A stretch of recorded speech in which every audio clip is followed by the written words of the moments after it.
Well, I hope you enjoyed this powerful section on candlesticks and candlestick patterns.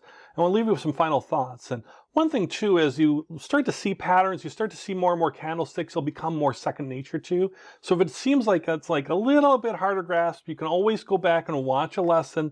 And again, as you actually start using it, whether it's with paper trading for practice or in your real live trading, you're going to start seeing these things very, very easily, and it's going to help you to become a very successful trader.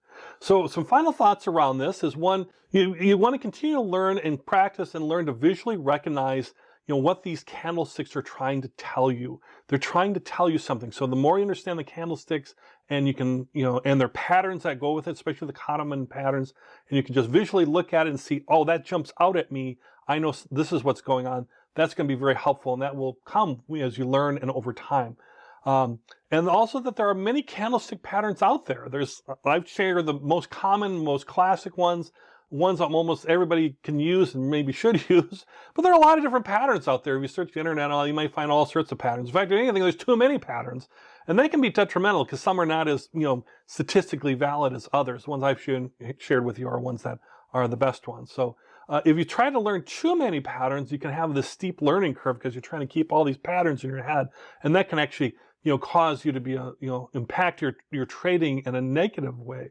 Other things is you start to see all these patterns, you might start seeing things. You try to learn too many patterns at first, and you might have mirages where like, oh, I think I see this, but really it's not there, right? It's a mirage.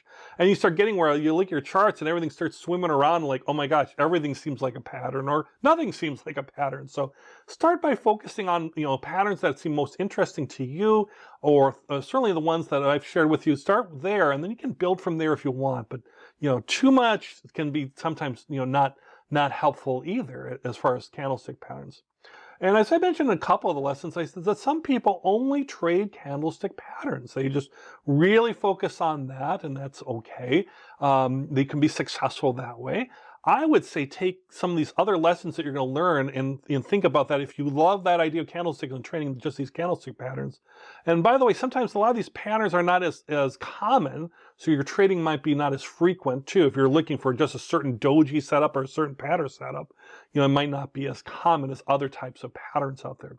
But a good practice too is you learn other things in the course is to combine it with other indicators for like confirmation. So maybe I see a candlestick pattern forming, I might confirm it that, okay, volume is doing what I'm expecting to do, either rising or falling or staying the same. So the trading volume is there confirming, but I might want to confirm it with other things I'm learning, like trend lines, moving average, weighted moving average, simple moving average, trend lines, general trend patterns, upward trends, lower trends, these moving averages, momentum indicators, sentiment indicators. There's things that we're going to learn throughout the course here that you can use, that if you see a pattern from a candlestick aspect, you can go outside that to something a little bit different and say, okay, I see this happening.